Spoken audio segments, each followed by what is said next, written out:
across the 90 minutes. And for Manchester City, could you argue they barely got out of second gear to record the 3 points, Owen?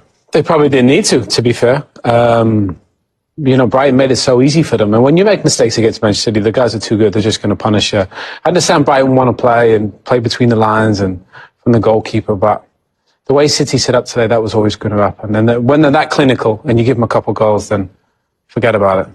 It was the perfect tonic for City, really, after what has been a couple of really difficult games against Real and Chelsea.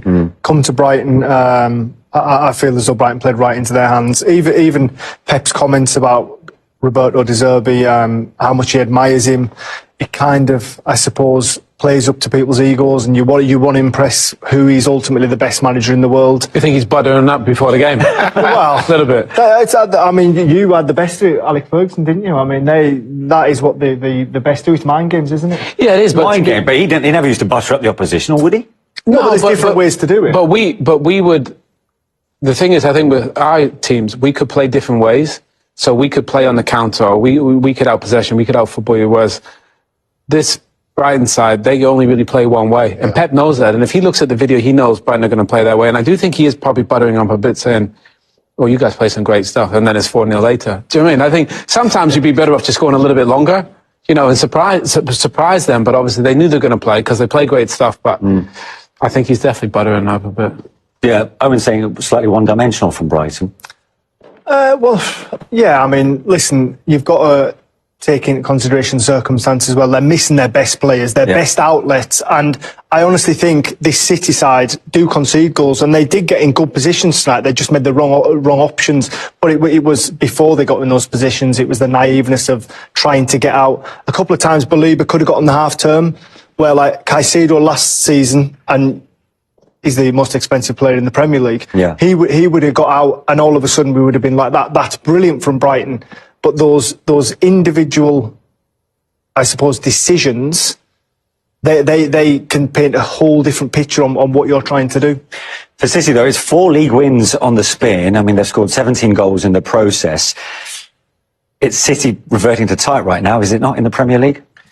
This is what they normally do, isn't it, really? I think come the business end of the season, when they need to win and score goals, they, regardless of who's playing or how they're playing, they seem to turn it on and get the results that they need to get. And they came here and they didn't, I wouldn't say they necessarily started great. I don't think the game was a great watch, to be honest with you, first of all, but they had a good moment in the game where they scored that fantastic goal. And then from that moment onwards, it was just kind of, in a way, how many goals are City going to score? And that's the way it kind of, for me, it seemed to go. Do you think it's taken longer for us to see this City in this Premier League season than usual?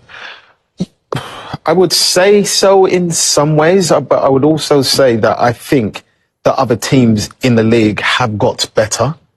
So with them coming off the treble win, everybody's going to be out to beat them. Pretty much everyone they've played with a very, very low block. If Phil Foden pretty much wasn't on fire, he's the one that's been breaking them down because Kevin's been injured.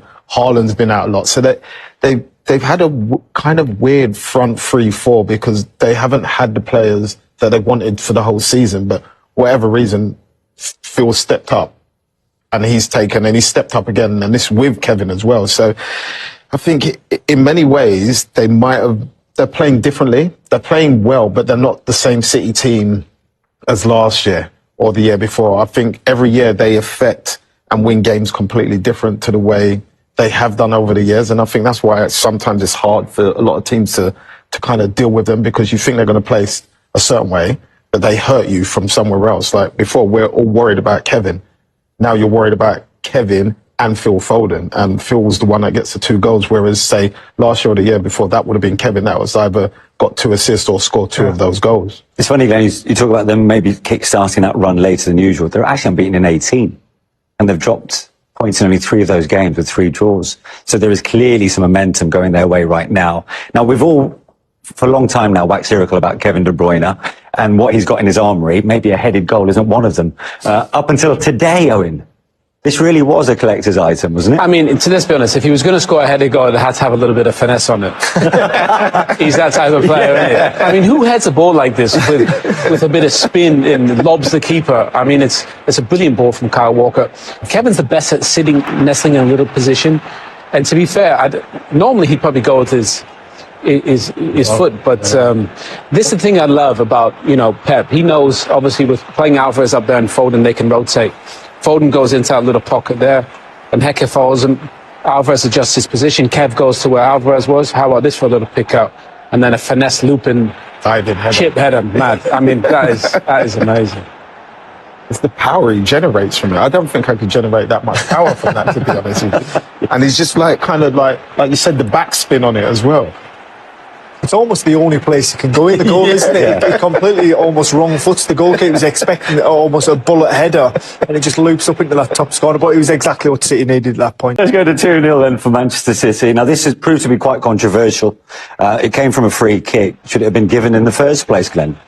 No, not at all. I mean, and it's easy to say that with hindsight, but he's skipping through a couple of players. That's probably not the best angle of it. A couple of nibbles.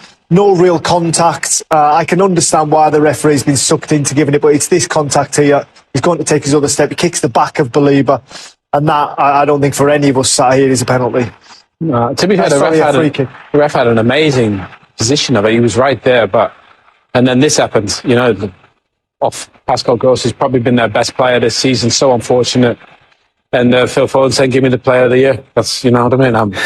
I'm going to score one, I'm going to get two, and I'm going to be the best player in the Premier League. The kid is just amazing.